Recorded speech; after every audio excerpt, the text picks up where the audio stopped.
Welcome to Inside the Market. I am Adam, and each week we talk to top producers across different markets. And this week I'm really excited because we have a not only a top producer but a broker in the Central Florida market, Mr. Brantley Wheeler. So Brantley, before we kind of get into the conversation and kind of get into what you're seeing in this market, can you kind of give us a quick snapshot? How long have you been in real estate, and what's really your main focus in this market?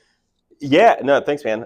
Happy to be on the show, the podcast. So I have been in real estate, officially licensed for just about 10 years now, and then before that, I Nice. was a showing assistant. Oh For wow! yeah, for a couple of years. So it's in the blood. Yeah, and then both my parents are obviously in real Oh estate wow! too. So it's So really in the blood yeah, for they got you. in a You couple years before I did, but fantastic. that's kind of what motivated me to get into it. And I was managing Chipotle restaurants. Oh goodness. Yeah, I know. What a Before move. real estate, and I kind of just made the internal decision to, I wanted to make my own income and have my own business. And if I was going to work 60 to 80 hours a week, I wanted to actually see something out of that I think that's other than understandable. Yeah. a double steak burrito. So Telling people to make a bowl yeah, and there you yeah, go. get more White, guac and white rice chips. or Yeah. brown rice. Yeah. I love it. I love it. So I would say with that amount of experience, apparently, you're kind of uniquely qualified to answer this in this current market because it is a bit unique.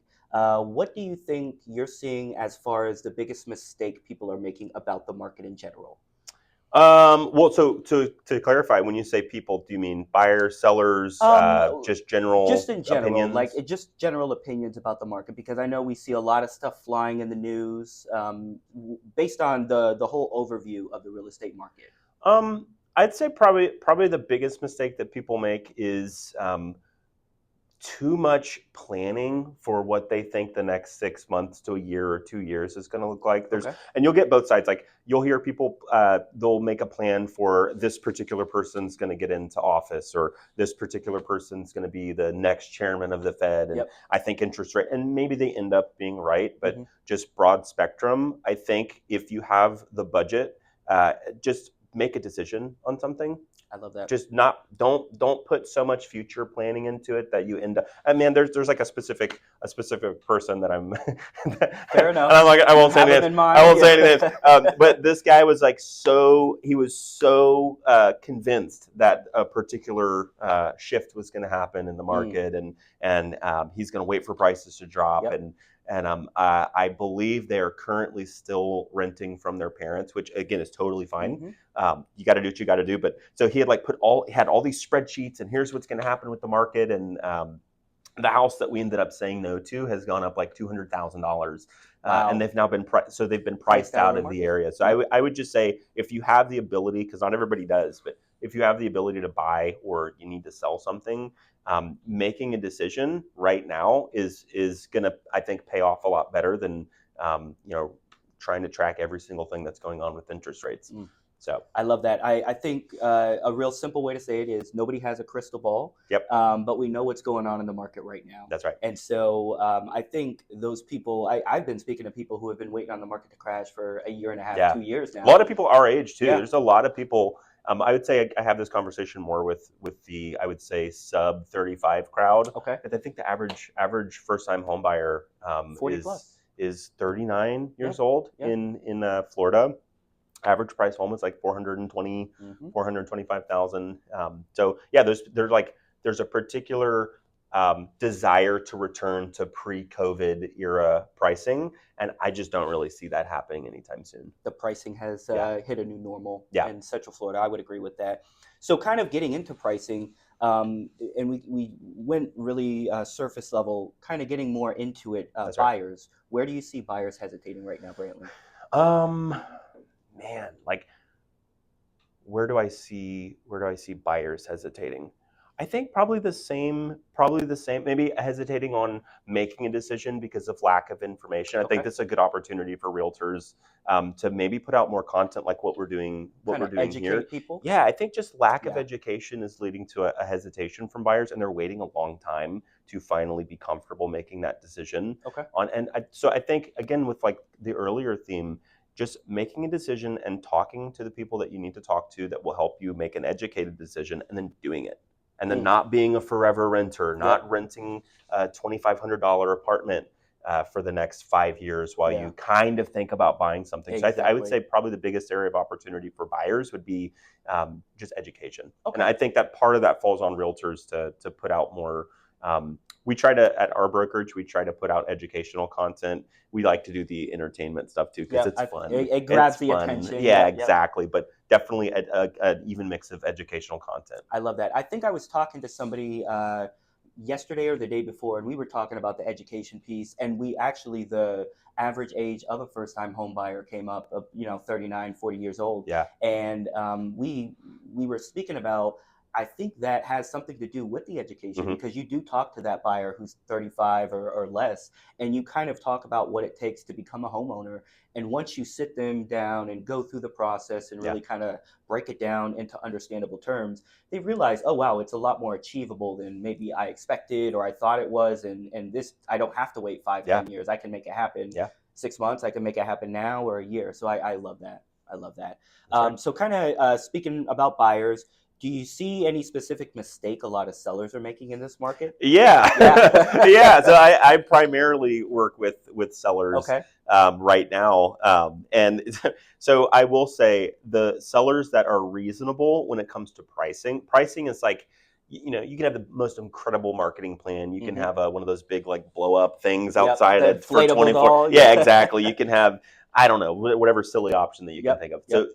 But if it's overpriced, it's not going to move. Yeah. And the I would sellers agree. that are reasonable, that are receptive to education, they're receptive to reasonably looking at other comps that have recently closed. They're having no problem Mm-hmm. selling right now. Like Okay. I think a big myth is that we're in a buyer's market Yeah. because the Okay. houses that are priced appropriately, they're still moving. They're Mm. still moving 10 days, 15 days, 20 days. But yeah, so the sellers that are not reasonable, they have this idea of, I've noticed, and I'll go off on a little bit of a tangent here. I've By all means. noticed that sellers, when it comes to certain price points like 500,000 or 750 or a million, they get to this price point, they kind of start walking around identifying as somebody who lives in this particular price point. Mm. They're sitting in church, they're at Target, they're at driving a car, and they're like, I see myself as somebody who Yeah. owns $1 million Yep. house. Yep. And they're not. There's no data that would back that up. And then you go down and you talk to them, they need to sell, and maybe the house is not a million, maybe it's 800. And then they get a realtor that just lists the house and it sits there, and that's it happens all the time. But That's an issue. sellers that are reasonable on price aren't really having a hard time moving inventory. But Mm. price is like definitely at this point the biggest mistake that sellers are making, Gotcha. overpricing the home. Gotcha. I think that's important to say too, because typically a seller can find an agent who's going to want to take their house on and That's just right. list at the price they want. So you're saying it's important to look at the market, look at what's sold around you, what's active, use that to make your Yeah, determination, not the $50,000 you put into the house or sure. the view The that you custom think has doors, right? $80,000. Okay, I think that makes sense, and I love that. So kind of shifting gears a little bit and talking more so about the market and not buyers and sellers. What assumptions about this particular market did you have going into it that proved to be wrong or incorrect or just maybe in a different direction? Um, well, so as much as I really try not to do this, I try not to speculate out Okay. too far, and Yep. I'm going to have to take some of my own medicine. I Fair enough. definitely thought we would be at a little bit lower average interest rate than we're at Okay. right now. I was hoping to be a little bit closer to 5 than to 6. Right now I'm noticing we're hovering Right around that around like 6. 5.9 Yep. to like Yep. 6.15.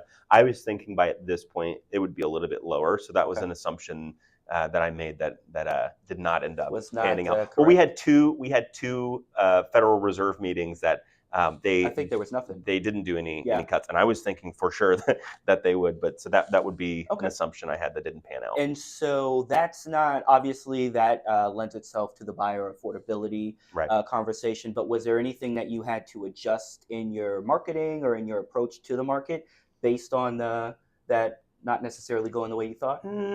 I wouldn't say any kind of marketing adjustments necessarily. It did change the way that I was talking Okay. to sellers about like just setting expectations on Yep. hope and setting expectations for what they should expect for the next 30 to 60 days. So Okay. that did change a little Okay. bit after we had 2 straight meetings of no No of a showings hold and of yeah. no interest rate Oh, drops. Yeah. gotcha. Yeah, yeah, yeah. So that changed. And then also I also made a conscious effort to not on the social media side to not talk as much about interest rates and Oh, government okay. speculation. And I just kind of paused on that a little bit Okay. just to Was see what actually happens. so that was to kind of take a moment Yeah, because I know when all of that was going down, we that's saw right. a lot of agents get on social media TikToks trying to and yeah. explain what interest rates were doing, I've why done they it. didn't. Yeah. Yeah, And exactly. so that was very common. We were saying. So what you're saying is you were trying to get get a feel and get an understanding for all the information and everything that was going on before you actually went out and had that conversation with buyers, sellers, or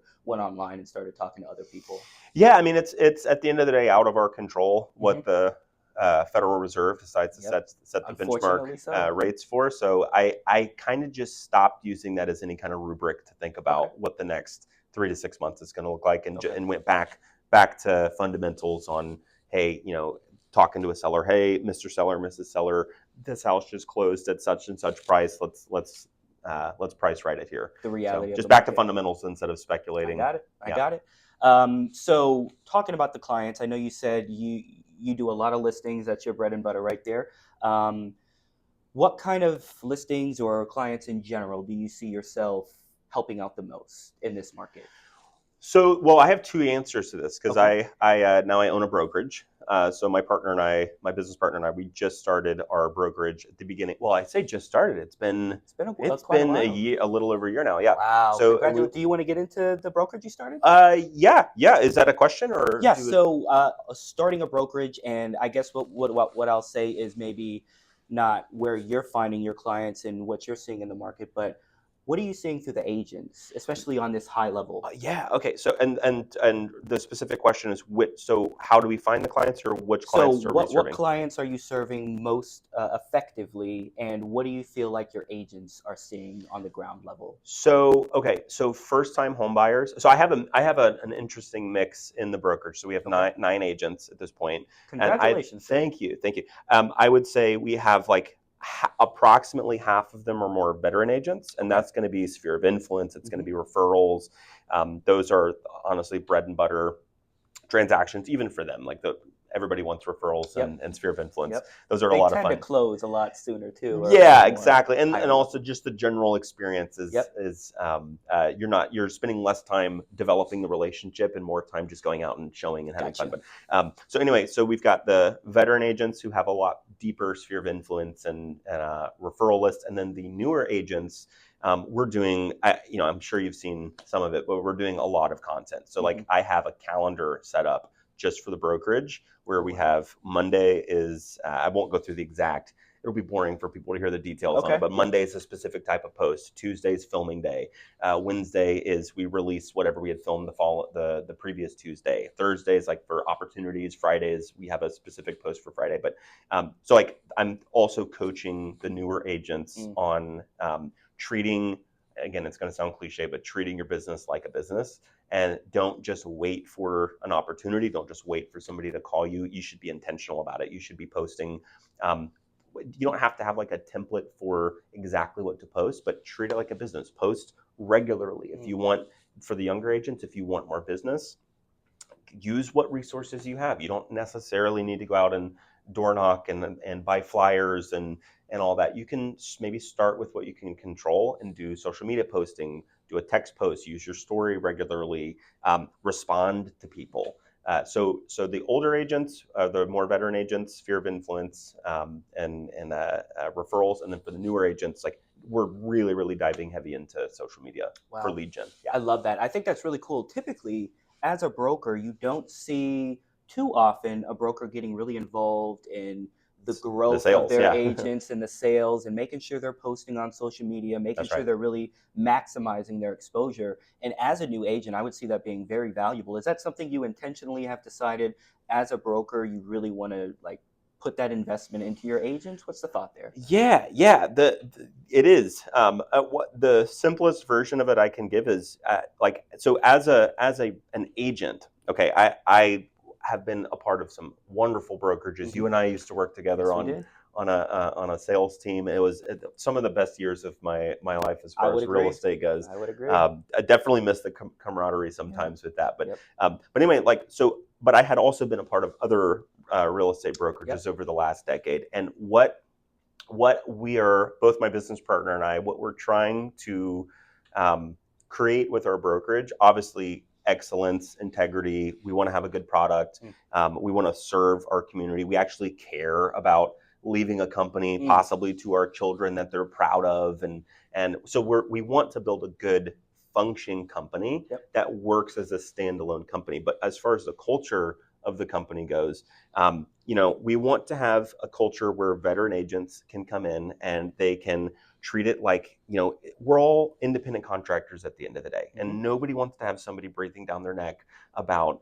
That's correct. You know what I mean? Yeah. 100% I do. Yeah, exactly. And we both experienced a little bit of that Yeah, at some and point, but that's why we're here. yeah, that's right.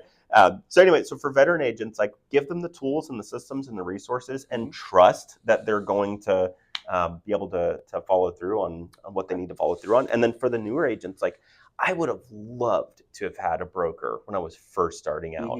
Who, like, we just had one of our agents went live with her one of her first listings. Oh wow! And I did the CMA with her. I did the helping even with the presentation to the seller, explaining everything, everything down to the pricing, what day of the week we should go on market. Using it as a coaching opportunity for her to be able, not doing it for her, but letting her like, hey, I'm a veteran agent. Here's exactly what I would do if I were in your shoes. Yep. And then she got the listing live, and she's handling all everything on her own. I'm not charging anything extra for that. There's no broker helping out, split fee or anything. There's no broker fee No, because you helped out with the transaction? No, I want to, and I hope we're able to maintain this at scale. Like, I want to provide an experience for the veteran agents, which I am, that I would want if I were, it's the golden rule. It's the do to others what you would want them to do to you. Yep. Well, so when as a veteran agent, I don't want, somebody coming in and just telling me everything to do, because I have my own systems. I have my own follow-up. And as a veteran agent, you've gotten in your ways, and they're going to be successful. That's why you're there. Yeah, exactly. Never afraid of growth, but if you have a system that works, you don't want some sales manager coming in and beating up all the time, trying to recreate the wheel. Exactly. And then for the newer agents, just give them guidance and direction, but also support and confidence. Like having the broker step in to be able to help you with listings or whatever it is that you need. So that's what we're trying to do. I love that. That gives every agent a level of confidence I don't think other agents would have if they can't rely on their broker like that. That's very cool. That's right. Very cool.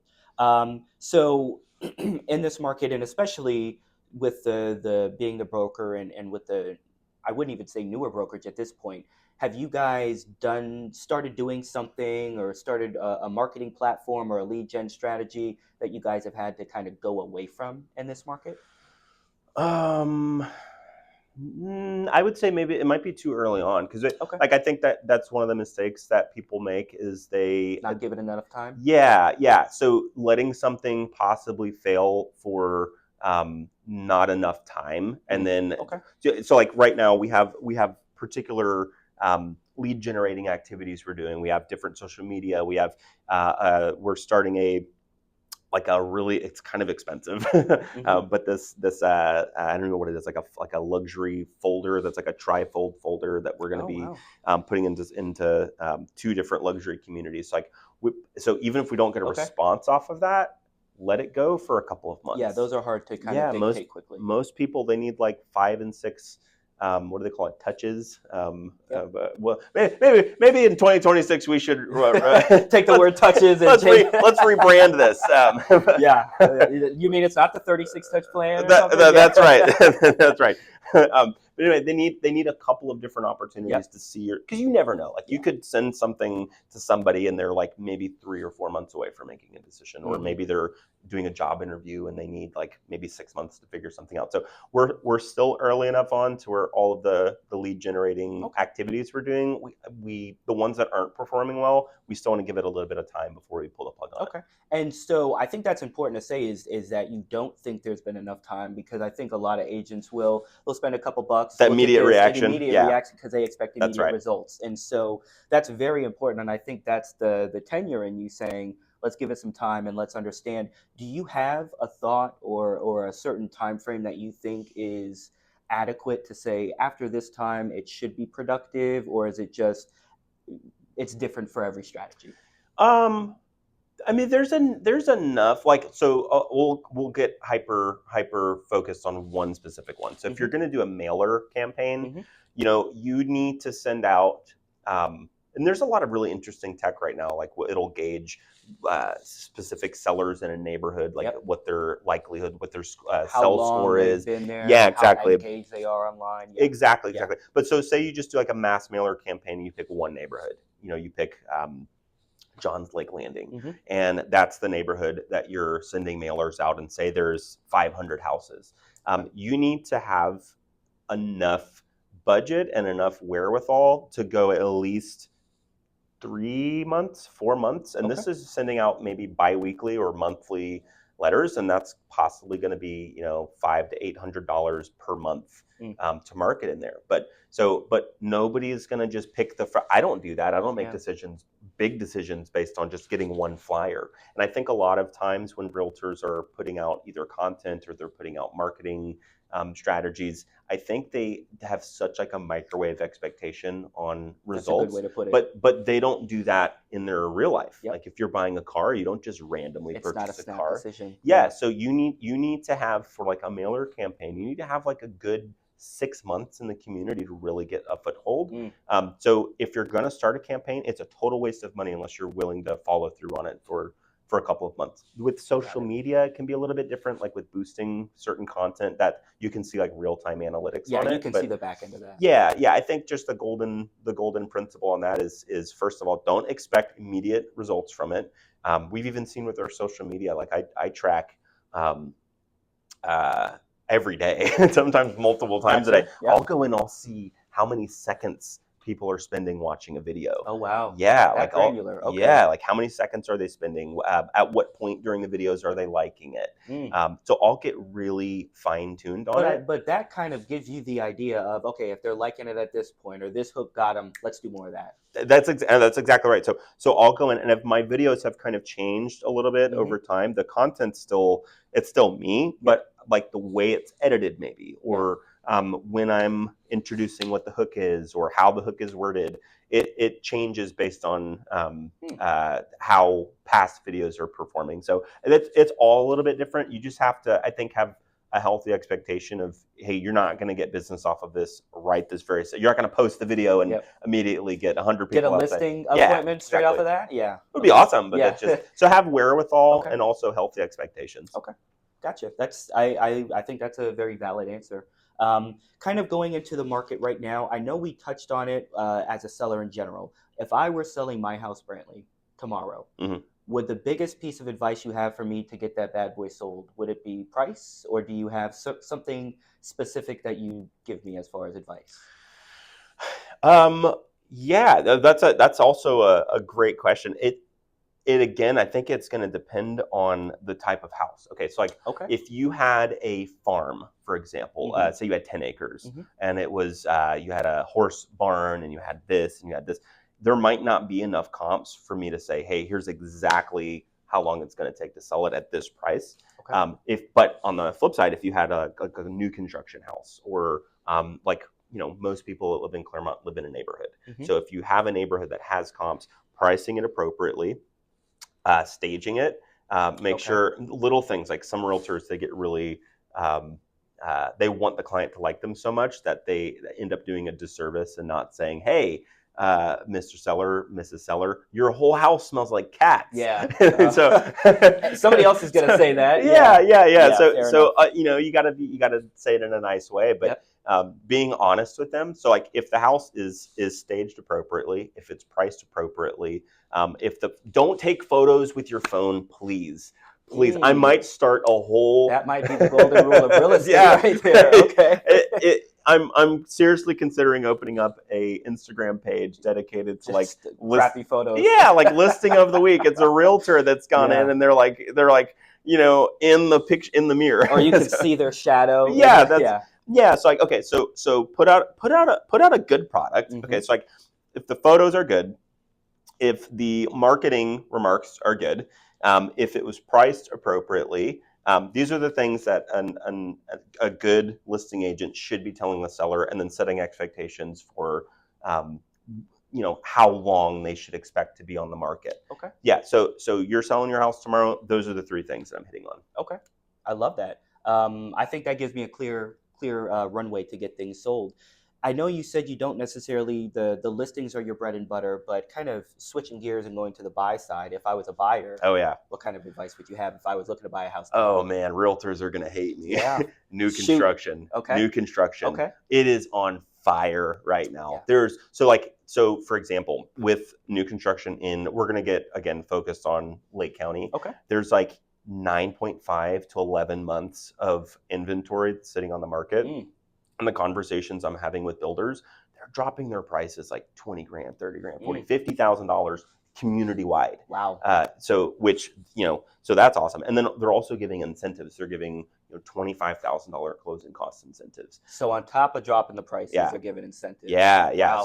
So if you need something specific, if you need a pool, if you need a specific school zone, obviously resales are probably going to be where you start. But if you're just in the market looking for a house, I'm usually, if I have a buyer, I'm first sending them new construction, just because Oh wow. Okay. it's interesting too. Like real estate's an interesting job because new construction famously pays less commission than a resale does. But like I don't know, I just have always been that way. If there's a buyer, first thing I'm doing is take them to new construction. Yeah, and that actually leads me into like our brokerage, kind of like our magic bullet.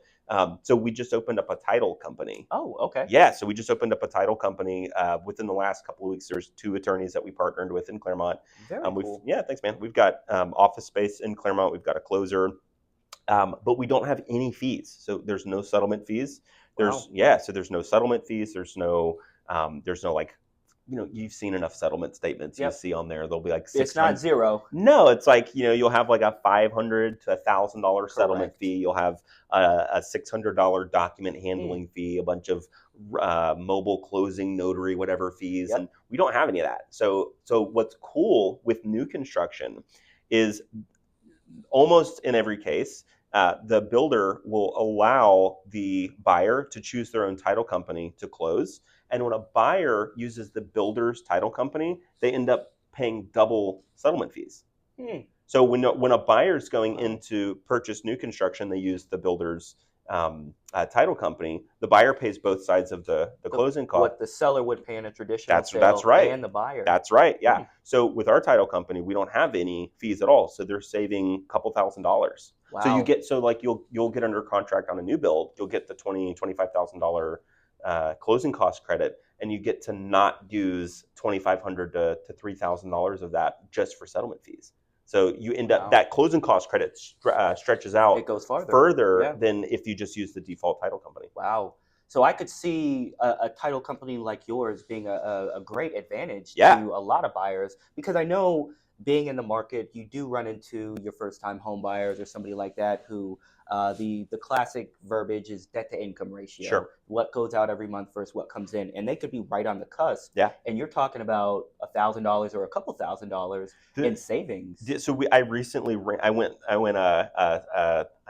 want to make a video about this. Like we went settlement statement for settlement statement. Oh boy. Up against a national builder. Okay, and they were cool. Like they were okay. Most of them are cool about this. Okay. But so they sent us a prelim settlement statement. Mm-hmm. And we looked at it and just compared it side by side with what we were able to do. So same house, same lender, same buyer, everything was the same. We just swapped the title company, and they were able to take it was like $2,475, and they were able to use that to pay off a credit card. So when they it didn't cost anybody anything to do this. Okay, so just by using our title company, they were able to pay off a high interest credit card.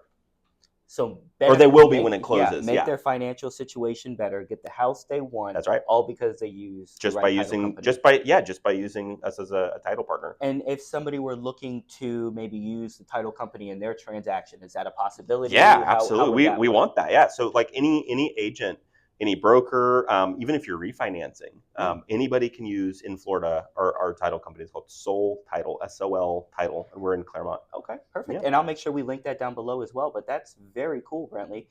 So a brokerage last year, and then a title Title company company this this year. year. You're Yeah, rocking and I'm rolling, not going to brother. spoil it, but we got something else coming up. So Oh, I love it. Well, we'll have you we'll have back, to. and I'll have to be back on. yeah, you can talk about that.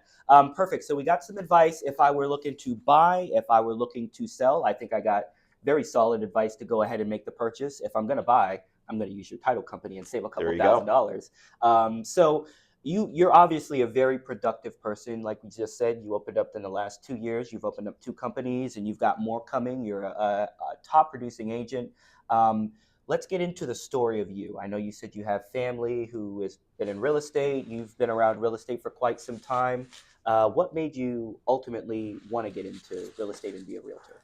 Yeah. So like just earlier, I was touching on this. I was working the we'll call it the OG Chipotle in Claremont. I think we Oh have like boy, 5 of them is that now. the one right there on 50? The one right Okay. across the street. Yeah. Yep. So I was managing that for a couple of years, worked my way up. So I started on tortilla, which is so I would come in Yep. and I will say, my chips were great. I bet they were. That's right. So I would come in and I took ownership of the tortilla machine. It was not always clean, So I would make sure I would clean it out. I would leave notes for people on just little tips on how to clean it out, and I guess management like that. So I just kind of like moved up from frying the chips to within like 6. I gotta not say 6 or 7. Within 6 or 7 months. Yeah. Oh, that's funny. I hate that I just did that. Yeah, it's the kids. Don't worry, brother. Yeah. But anyway, so went from there to running the back end of the house and the front end, and just kind of made it all the way up into management. And I was young. I was like 18 years old doing that, 18 or 19. So and management at 18. Yeah, I was managing at 18, and then it was just tough. It was not great pay, and I was there all day. I would get there. wow. I would get there sometimes at like 4:30, 5 o'clock in the morning to put away food and the whatever it was. So went from there into management. I'm getting there at say 5 o'clock. I'm leaving at like 11 o'clock at night. Wow. So they're all day, eating there like 2-3 times a day, and I've always had a good work ethic, and I just wanted a little bit more out of life in my time. I'm really, one of my big drivers is family, and I knew even before I was married with kids, I knew there was no way I was going to be able to have the kind of life that I wanted. Working at Chipotle. Exactly. Even if I higher up into management, I'm like not really wanting to spend 15 hours a day at a restaurant. Yep. I don't mind working 15 hours, but making food and serving food. Yeah, exactly. Yep. So I they wanted me to go take over a couple of stores in another state. And I prayed about it. I was seriously considering it, and then I turned it down, and they were really upset. So turned that down, and then cold turkey just got into real estate. Wow. Yeah. Just decided that was for you. And yeah, my dad, he owned a large pool construction company. And then, the market shifted in 2008. He got out of that and got into real estate. And so I never knew, I never had this like grand vision of being a real estate broker when I was a kid. So yeah, wasn't something that I had like this long kind of plan for, but my dad was in it and he loved it, and it opened up that even as an opportunity or an option to me, because I didn't know anything about real estate. So I started doing some showing assistant stuff, and I was good at it. Like I was actually good at. You connected with people. Yeah, connected with people, problem solving. I could take, this person had no possible chance in their mind of being able to buy or sell something, and I just, I'm just like a habitual problem solver. Yeah. So let's put a plan together. Yeah, exactly. I love that. So I love that. Yeah, so it just happened, and then I was on my own for a couple years, and then got recruited into working on a just wonderful sales team that I was on that you might know a little about. Yeah, it sounds familiar. Yeah. So did that for I think I was with them for 7 years. Oh wow. I think it was 7 years. Okay. And then got out of the team life, and then spent about a year, like my gap year, just doing single sales here at Keller Williams, and I just really felt like God was placing it on my heart to to start a family-owned real estate brokerage. And Yeah. we're not partnered with like a big affiliate or like one of the three-letter recruiting-based Yeah. Big, brokerages yeah, that you I get a won't lot of name them. here. We got all of them here in Claremont. Yeah. Yeah, we do. We certainly do. Yes. So yeah, it's just a Yeah, cool. family-owned brokerage, and my partner thinks very similarly to me as far as what we're wanting out of the business. You guys are very aligned, it seems. Hmm. That's awesome. He's cool. Yeah. Yeah, that's awesome. So, going back to your real estate career when it first started and getting some steam, what would you say was the biggest challenge you had early on? Finding people to work with. Oh, Like, really? Finding yeah. business? Yeah, Yeah. I mean, yeah, yeah. Just that is the honest yeah. answer. And And honestly, yeah, Brantley, that's not. It's very common to hear from other yeah. agents. I think that's very common is the lead gen. Yeah, it's an actual job. Yeah. A lot of people that I'll talk to that don't have a license yet, they're looking at real estate as like almost like an escape. Like oh, I can make a bunch of Mm, money and but it's like I'll have like a really reality based conversation with them, and I'll usually say something like, this it's an actual business. You need to be prepared to. Most business owners don't even get paid for 18 months until they're not profitable until 18 months in. mhm. So, if you don't get your check, if you don't find clients, if you don't whatever, for like the first 6 months, is that something you're prepared for? So that was I think that's an probably, important conversation yeah, to have with a lot of that's people right. looking to get into the Especially business. younger people. Yeah. Yes, But because yeah, they see the yeah, glitz and the glamour. that's right. Somebody like you opening two business, and they don't see the back end, what That's you had right. to put in. That's right. Yeah. So if the hardest part really, it was just getting started. Okay. And then just treating it like a job. It's not you can't just wake up anytime you want to. You can't Mm, go to bed anytime you want to mm, and just decide not to answer your phone. And yep. there you can, I know you probably have done a lot of transactions too with agents on the other end that kind of treat it like a Yeah, I was gonna say the part-time. not answering Yeah. your phone might be, yeah. Yeah. If you Number want to one. be a good agent, Right. yeah. Yeah, so yeah, it's really just it is shifting into you're a real estate agent, but you're still a small business owner, Yes, and you could be on a team, you could be a single agent, but at the end of the day, you're a business owner, and you have to, especially coming out of like a regular paid yeah, W-2 job, you have yeah. to have a shift in. You're not an employee Yeah, anymore. Yeah. yeah, that's right. I love that. So, speaking of shifts, what do you think was the biggest shift in your career that changed your trajectory, and kind of shot you up? Probably joining with the team that I was Joining on. a team. Yeah, I mean, it definitely took my income and my business to just a whole nother level. Because I mean, Okay. there's a lot of people don't know too with real estate. There's like two ways to do it. You Hmm. can do the single model where you join a brokerage Hmm. and you generate everything on your own, and or you can do the team model where you join. And there's no shortage of teams. There's a shortage of good ones, but Yes. Good way to put it.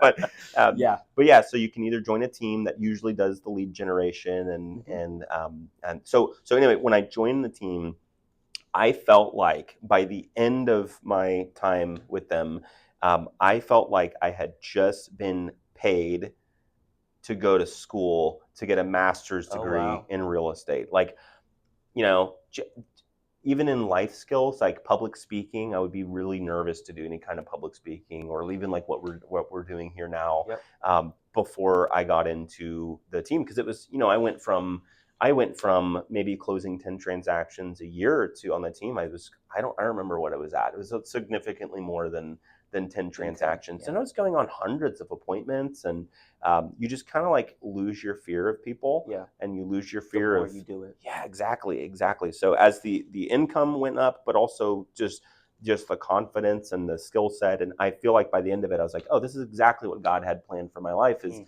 is to join the team, get a high level education in real estate, and then go open up a brokerage. I love So that. So, especially being a newer agent, it sounds like that team aspect of things really laid a foundation for yeah, you to it gave me kind the of confidence elevate. for Yeah. sure. Yeah. And so, for the agent who's like, I don't know if a team is for me, I don't know.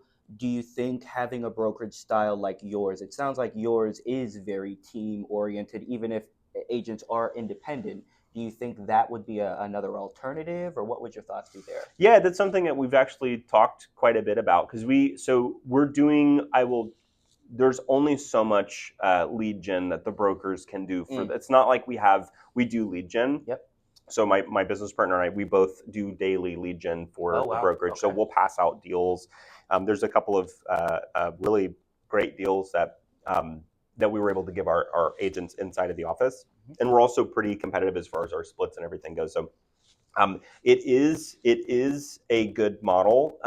It thrives best for people that take that model and run with it for their own lead generation. So Okay. we're not necessarily providing, 2, 3 listing appointments a week. So if that's what you need a more like regular That would be nine the to team. five style job, and you just want to go in and have the team do everything for you as far as like the lead gen and the business growth Hmm. goes. Now they do get to capture most of the income. So like on the teams are getting most of the income. They're getting the what do they call it? Like the clout. The So they're lion's share of yeah, the yeah. So the deal. most of the upside for what comes with that is going to be retained by the team. Yep. So if you're okay with that, which is there's no problem with it. If you're okay with that and you don't want to like grow a big real estate business, maybe a team is a better fit for you. If you're wanting to get to a certain income level and just stay at that income level and you don't really want to grow or you don't have other things you're wanting to do, probably would advise somebody to go to a team model. And we'll be Okay. honest during the initial interview process, we'll be honest with people about that. Okay. Yeah. So you think as a single agent, even if you have that collaborative, it's not a team. You're focused on yourself, your business, and your growth is more exponential. Uh, Like the growth potential, you have a lot more than. that's right. Yeah. Yeah. Yeah. Okay. Fantastic. Sorry, I had Uh, to make sure no, I you're understood your good. You're question. good. Yeah. And so that kind of gets into the trajectory. Joining a team, that's actually a lot more common than I think a lot of people realize. And I think a lot of people look at the team aspect of things, and they look at it just like you said, Brantley. It's the splits, what I have to give to the team. It sounds like the team may provide more leads and more opportunity for you if you would like to establish it yourself, and you're good taking on that. That's where you could focus on yourself. So I love the distinction there. So kind of talking about your brokerage and everything. If somebody had a referral for you, or they wanted to get in touch with your brokerage, what type of client style, buyer, seller, do you think your brokerage is best equipped to handle? Yeah. Okay. So this is a fun part about Okay. my job. Okay. So we do get referrals that will come in. Most of the time, it's going to be either way out of the area or out of Oh state. boy. Yeah. Okay. So we'll get a referral in, and one of the things, and I don't think I would have been able to do this unless I had been on the team for a while, but I really like to match who I think the best agent will be in the brokerage Okay. to who that person is. Mm. So there's I think we're still actively working with them, so I'm going to be vague. Okay. Fair enough. Yeah. But That's probably for the best. there's a particular lead that came in, a person that was looking to do a cash purchase, Okay. and they're a little bit older, and I was like, you know what? I think the absolute best person in the office for this particular buyer's needs will end up being the agent that I ended up referring it to in the office, Hmm. and it was the most HGTV experience I Oh think that I've wow. ever had. So they came in, they immediately hit it off with the agent, Mm. and they loved working with her. And so she went out and toured all the homes, and they ended up making an offer on one of the houses, and we ended the day at a local restaurant here. Oh, how cool. Yeah, and I stopped in and I brought in a gift bag with like Claremont stuff. I think I got it from Everything Oh. Claremont in Okay. downtown. Yeah, Yep. Yep. so brought him a It's a gift great bag, gift. and they wrote an offer on it. I think it was accepted, and it was just awesome. Like it was. So we have an eclectic group of agents in the office right now. So any inbound referral that's coming in, from commercial to just regular resale, or we've got military, to any type of person that's looking to buy or to sell something here. I've got somebody in the office who I know will be a perfect fit for Mm. them. And as the broker, I get to kind of like play That's matchmaker a little awesome. bit. And that's fun. Yeah. If I can ask, was that intentional with the people you were acquiring and the people you were kind of bringing on to work with the brokerage? You wanted to kind of allow yourself to not focus or specialize in one area, but be able to touch all the different areas? Yeah, I think that we have, both my partner and I have an ideal version of how we want the next, same thing we were talking about earlier, like we have an ideal version of what we want the next 12 to 18 months to look like. And there's definitely agents that we have recruited in that fit that ideal model. We think we have a great product for them. We think they would be a wonderful fit for the brokerage, and it just is like a relationship gets formed. There have been people that we've also said no to, where we don't think it would have been a good fit, or it maybe wouldn't be a good like, what do they call it, like a team culture environment. Like that's like one of our operating principles. Probably our highest operating principle is integrity. And we both Christian and I, my partner, Christian and I, we have both agreed that it could be a top producer who's doing 100 transactions a year. If they have a bad attitude, if they are arrogant, if they're haughty, if they're like self-absorbed, not teachable, I'm okay. Like I'm okay with not working with people like that, even if it comes at a financial cost to us.